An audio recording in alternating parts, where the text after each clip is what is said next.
Is Mount Kilimanjaro too crowded? When we venture into the remote wilderness, we expect to find peace and solitude, but as the popularity of certain destinations continues to increase, the reality is that visitors will most likely have to share their experiences with others whether they want to or not. I'm Kevin with Ultimate Kilimanjaro, and in this video, I'm going to discuss just how many people are on Kilimanjaro's trails. According to the Tanzania Tourist Board, the country sees 1.5 million tourists per year. The main draws are safaris in Tanzania's famous wildlife parks and climbing Africa's highest peak, Mount Kilimanjaro. Between 30,000 to 50,000 people climb Kilimanjaro annually, most of whom visit during the dry seasons. These dry seasons total 7 out of 12 months. If we divide the number of visitors by 7 months, we get an average of 4,285 to 7,124 people per month. Taken further, that's 142 to 237 people starting a climb every day.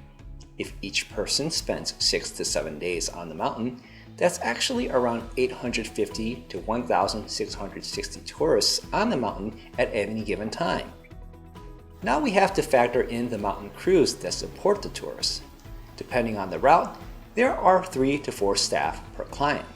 So if we multiply the number of tourists by, let's say, 3.5 staff per client, we get about 3,000 to 5,800 total clients and staff on the mountain on any given day. Now, whether or not that is crowded is a matter of opinion. Keep in mind that these people are spread out amongst all the park's various campsites and trails. To get an idea of how many people are at each campsite, we can look at the Barranco route for answers. Barranco is unique in that it's the only route with sleeping huts. All other routes require camping. However, there are huts on the Barranco Trail that allow climbers to sleep in a shelter and on a mattress. There are 3 such huts on the route: Mandara, Harambo, and Kibo Hut. The number of beds in these huts is 60, 120, and 60 respectively. Harambo has double the beds because it is used on the ascent and descent, while the others are only used on the ascent. Based on the capacity of the huts, there is the potential to share the site with up to 120 clients and a few hundred local staff. This also applies for certain other campsites on the mountain where different routes converge into one. For instance, Barranco, Karanga, and Barafo are all very busy campsites. Barranco in particular can be pretty crowded. It's a sprawling campsite and there can be up to 1,000 people, including climbers and staff, during the busy season. At the same time, some campsites will have very few people, even during the busy season. For instance, the Rangai route and Northern Circuit route don't see much foot traffic until they combine with other more popular routes before the summit. So there are quite a few variables that will determine whether or not the mountain will seem crowded.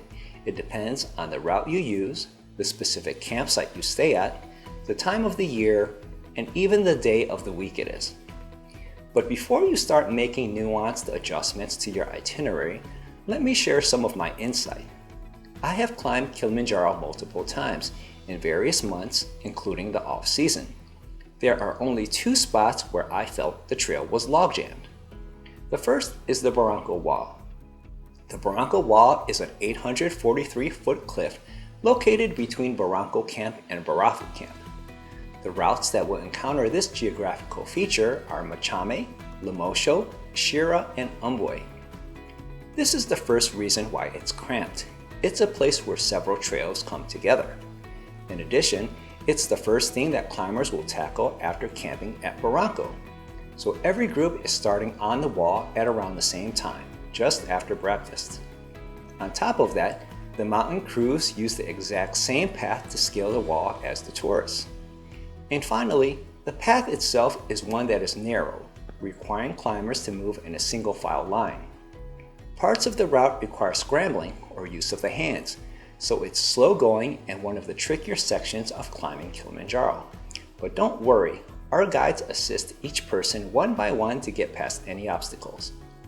While I don't enjoy having to wait for others to make progress on the wall, I will say that climbing the wall is a lot of fun, and nearly everyone cites the Barranco Wall as one of the highlights of the climb. The view from the top of the wall is amazing. Here, you can take pictures leaping high above the clouds. The second spot where it can get crowded is the summit. Of course, every route on Kilimanjaro reaches Uhuru Point, so everyone is heading to the same place, and nearly everyone is coming around the same time, just after sunrise. It's not uncommon to have a line form at the sign to take summit photos. We don't linger at the top because it's usually cold and windy, and anyone suffering from symptoms of altitude sickness shouldn't hang out at this extreme altitude.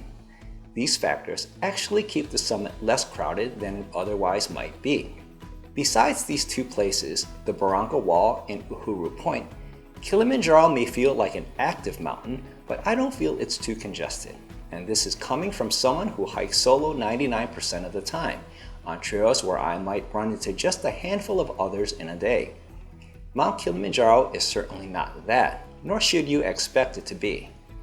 If it's particularly important to you to have less people around, check out my video on how to avoid the crowds, where I offer 5 tips on how to plan a climb with the intention of minimizing the amount of foot traffic you'll see.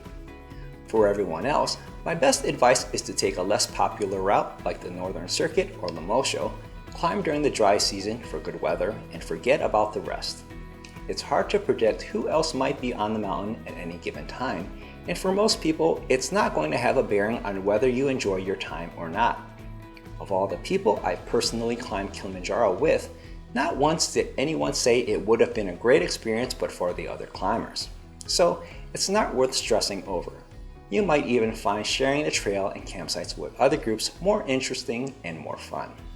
Visit us at ultimatekilimanjaro.com for more information on climbing Kilimanjaro. Please like and subscribe for more videos and join our Facebook discussion group. I'll see you on the summit.